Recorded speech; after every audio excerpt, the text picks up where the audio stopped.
नमस्कार, हमारे चैनल में आपका स्वागत है। मैं हूं रामचंद्र मौर्य। साथियों, हमारे चैनल को सब्सक्राइब कर लीजिए। सब्सक्राइब करने पर आप हमारे परिवार की तरह हो जाएंगे और हम जितने वीडियो बनाएंगे सबसे पहले आपको मिलेंगे। आज हम चर्चा करेंगे, दिल्ली यूनिवर्सिटी में मनुस्मृति लागू होने जा रही है। दिल्ली यूनिवर्सिटी में मनुस्मृति लागू होने के बाद क्या सभी विश्वविद्यालयों में मनुस्मृति लागू होगी? क्या यूनिवर्सिटी से आगे बढ़ करके ये संविधान बदलने तक, संसद भवन तक मनुस्मृति लागू होगी? इन्हीं संभावनाओं पर चर्चा करेंगे और आपको बताएंगे कि मनुस्मृति युग की ओर जाने, 4000 साल की गुलामी और जहालत की ज़िंदगी के ओर जाने से कितना नुकसान हो सकता है, खास करके ओबीसी, एससी, एसटी और महिला समाज को। आधी आबादी देश में महिलाओं की है और 85% ओबीसी, एससी, एसटी के लोग हैं। हम समझते हैं कि 15% सवर्ण जातियां हैं और उसमें सवर्ण जातियों में भी जो महिलाएं हैं वह मनुस्मृति के कलंक के दायरे में आती है, तो वे महिलाएं भी पीड़ित होंगी। बाकी ओबीसी, एससी, एसटी में तो महिला, पुरुष, बच्चे हर कोई मनुस्मृति का शिकार बनेंगे। ऐसी स्थिति में जब चुनाव वोट बैंक के आधार पर होता है तो क्या प्रधानमंत्री नरेंद्र मोदी जो प्रयोग करने जा रहे हैं, मनुस्मृति को यूनिवर्सिटी के विधि विभाग में लागू करके, उन्हें कोई हिचकिचाहट नहीं हो रही है कि एक बड़ा समुदाय, एक बड़ा वोटर का ग्रुप छिटक जाएगा उनसे और जो वोट उन्हें मिल रहे हैं वो भी मिलने बंद हो जाएंगे? क्या इसका खौफ नहीं है नरेंद्र मोदी का? दरअसल नरेंद्र मोदी एक प्रयोग कर रहे हैं। दिल्ली यूनिवर्सिटी में मनुस्मृति को लागू करने के बाद अगर समाज से प्रतिक्रिया आएगी, समाज के लोग मनुस्मृति मानने से इनकार कर देंगी, आधी दुनिया की महिलाएं मनुस्मृति युग में जाने के लिए तैयार नहीं होंगी। ओबीसी, एससी, एसटी के लोग बाबा साहब डॉक्टर भीमराव के संविधान को बचाने के लिए और मनुस्मृति को नष्ट करने के लिए कितना दबाव डालेंगे और कितनी प्रतिक्रिया होगी। भारतीय जनता पार्टी इसी का अंदाज़ा लगाना चाहती है। अगर प्रतिक्रिया कम हुई या प्रतिक्रिया नहीं हुई, मनुस्मृति के खिलाफ अगर इस देश के ओबीसी, एसटी और महिला समाज के लोग आंदोलनरत नहीं होंगे तो बड़ी सुविधा होगी भारतीय जनता पार्टी को अपने कम्युनल एजेंडे को लागू करने में। पहले वह मनुस्मृति को लागू करेंगे और जब मनुस्मृति सभी विश्वविद्यालयों में लागू हो जाएगी और मनुस्मृति के अनुसार छात्र छात्राओं का, अध्यापकों का और इसके देश के लोगों का माइंड सेट तैयार हो जाएगा, तब वह संविधान की जगह मनुस्मृति लाने का कुत्सित प्रयास करेंगे। यही होना है और प्रधानमंत्री नरेंद्र मोदी को सबक मिल चुका है कि संविधान लागू करने, 400 सीटें मांगने की वजह संविधान को ख़त्म करने की उनकी भावना से उन्हें कितना बड़ा नुकसान हुआ है, यह नरेंद्र मोदी को पता है कि 2019 में 303 सीटें लाने वाले 63 सीटें कम हो गई और उन्हें 272 के आंकड़े तक भी नहीं पहुंच सके, 240 पर सिमट गए। और जब मनुस्मृति लागू करेंगे, संविधान को हटा करके मनुस्मृति लागू करना चाहेंगे, तब भारतीय जनता पार्टी की क्या स्थिति होगी, शायद इसका अनुमान भारतीय जनता पार्टी, तमाम हिंदू संगठन और आरएसएस को कतई नहीं है। अगर इसका अनुमान उन्हें पूर्वानुमान होता तो शायद मनुस्मृति लागू करने की जरूरत नहीं करते। तो अब यह देश मनुस्मृति युग की ओर बढ़ने जा रहा है। विश्वविद्यालय में प्रस्ताव आया है और वह प्रस्ताव कमेटी विश्वविद्यालय की स्वीकार करेगी या नहीं करेगी। थोड़ा टाइम लगेगा इसे देखने में, लेकिन इतना बता दें कि आज 12 जुलाई है और 25 जुलाई 1927 को बाबा साहब डॉक्टर भीमराव अंबेडकर ने मनुस्मृति दहन किया था।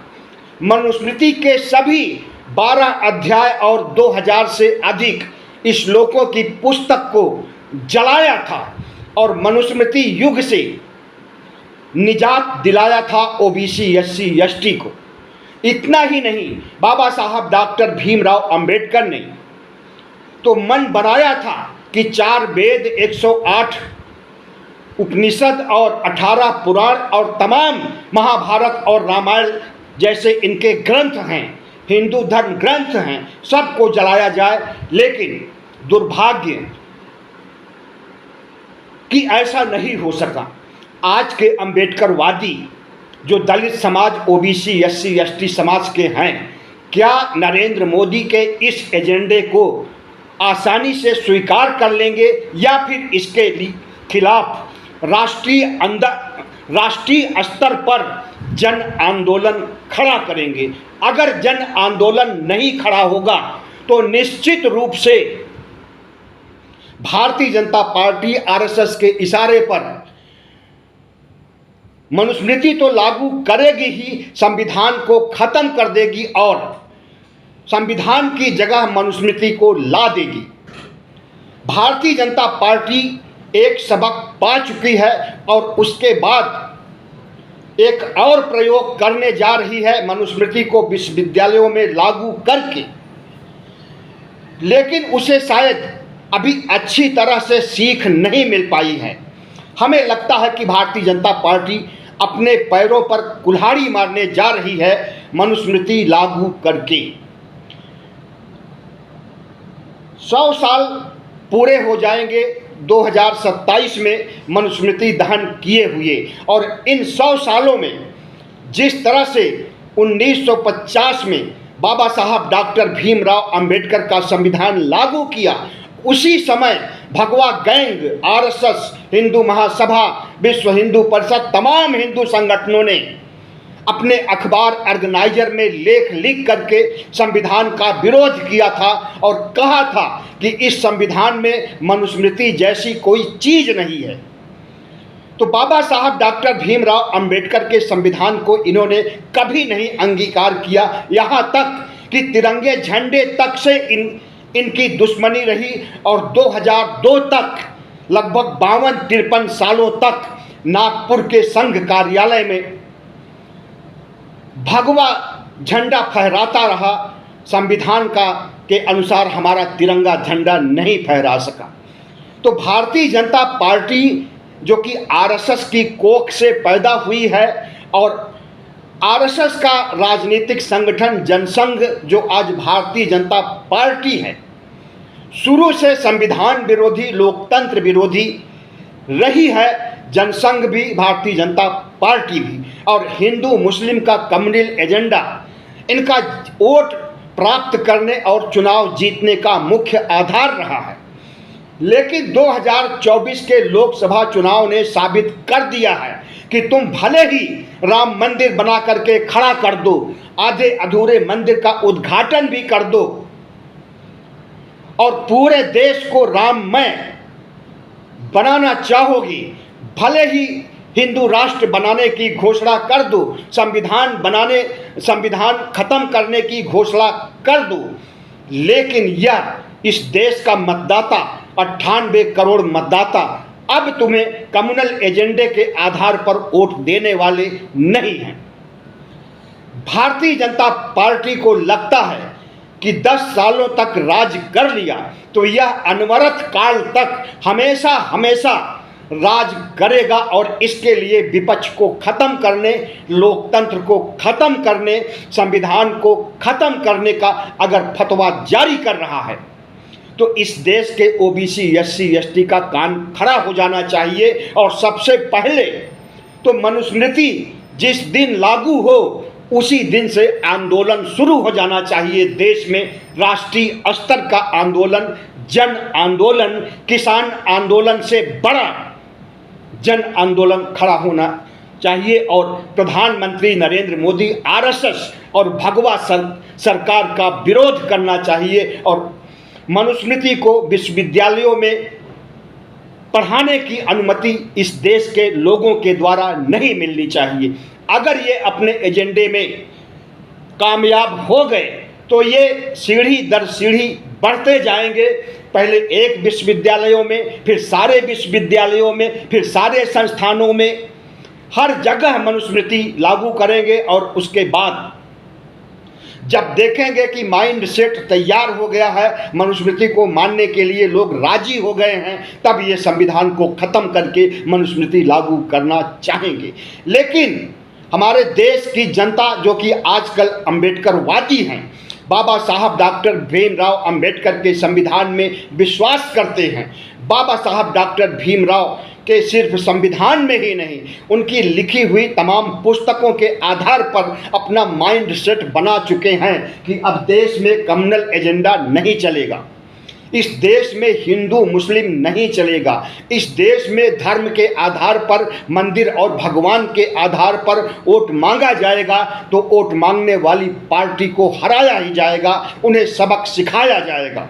तो एक तरफ अम्बेडकरवाद का आंदोलन आगे बढ़ रहा है एक जन आंदोलन बन करके, और दूसरी तरफ मनुवादी शक्तियां भी अंगड़ाई ले रही हैं और इस देश को 4000 साल पहले की गुलामी और जहालत की जिंदगी की ओर झोंकना चाहती हैं। तो आप समझ लीजिए कि मनुस्मृति में क्या है।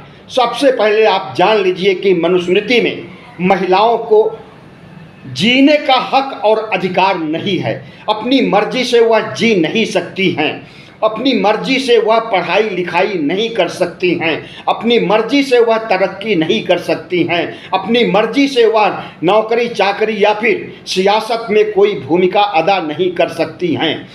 इसके लिए मनुस्मृति में कठोर प्रतिबंध लगाए गए हैं।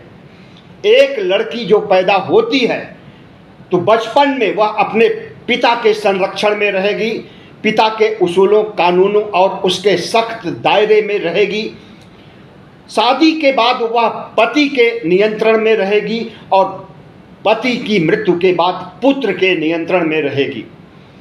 किसी भी उम्र से, बचपन से लेकर के मौत तक, वृद्धावस्था तक एक महिला को आज़ादी नहीं मिलेगी स्वतंत्र रूप से जीने के लिए, पढ़ने लिखने के लिए और इस देश में देश को आगे ले जाने के लिए नौकरी चाकरी या व्यवसाय करने के लिए उसे कोई छूट नहीं दी गई है, बल्कि उसे प्रताड़ित किया गया है, उसे जहर पिलाया गया है और इस हद तक उसकी बदनामी की गई है, उसकी इज्जत और आबरू को तार तार किया गया है कि सुन करके रोंगटे खड़े हो जाएंगे। जिस महिला के बाल कम हो या बाल न हो उससे विवाह नहीं करना चाहिए।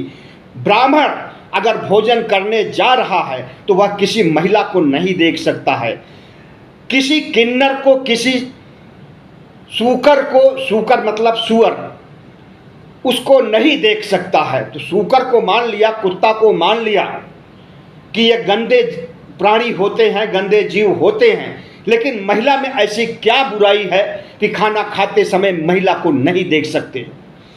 इसी तरह से वर्ण व्यवस्था से संबंधित तमाम से ऐसे कानून बनाए गए हैं मनुस्मृति के अंतर्गत जो कि लागू किए गए हैं और मनुस्मृति में कुल 12 अध्याय हैं, 2694 श्लोक हैं और इसमें हिंदू संस्कार, हिंदू विवाह पद्धति, वर्ण व्यवस्था, शूद्रों पर प्रतिबंध, महिलाओं पर नियंत्रण, सवर्ण जातियों का वर्चस्व स्थापित कैसे कर सकते हैं, इसके बारे में जहर भरा हुआ है।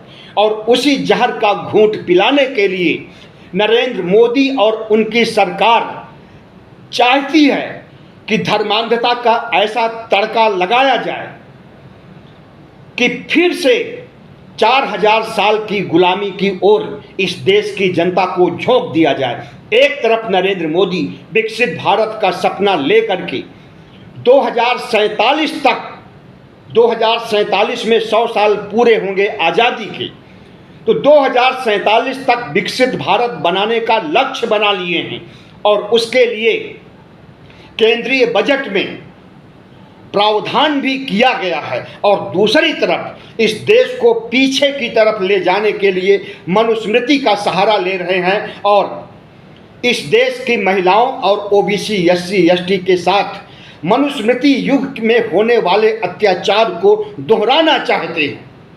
तो भारतीय जनता पार्टी का, आरएसएस का, तमाम हिंदू संगठनों का चाल चरित्र चेहरा सब कुछ उजागर हो गया है। मनुस्मृति लागू करने की सोच को देखते हुए कहा जा सकता है कि भारतीय जनता पार्टी एक ऐसी राजनीतिक पार्टी है जो अपने को दुनिया का नंबर 1 पार्टी मानती है, आर्थिक संसाधनों से भी लैस है और आरएसएस की लगभग 57,000 शाखाओं में हर रोज ट्रेनिंग दी जाती है अस्त्र शस्त्र चलाने की और इस देश को कम्युनल बनाने की, सांप्रदायिक सोच विकसित करने की, और उसी सोच के तहत मनुस्मृति को लागू करने का प्रावधान किया गया है।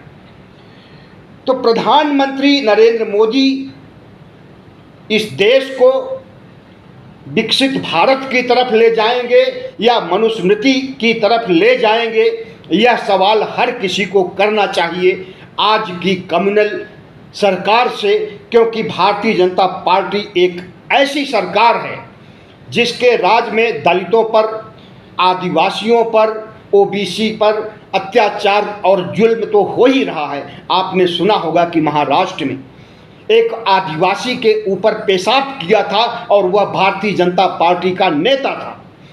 इसी तरह से उसी मध्य प्रदेश में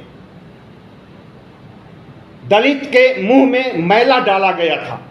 दोनों घटनाएं आसपास की ही हैं और अभी ज़्यादा समय नहीं बीता है। और दूसरी तरफ नरेंद्र मोदी दलित सुरक्षाकर्मी, दलित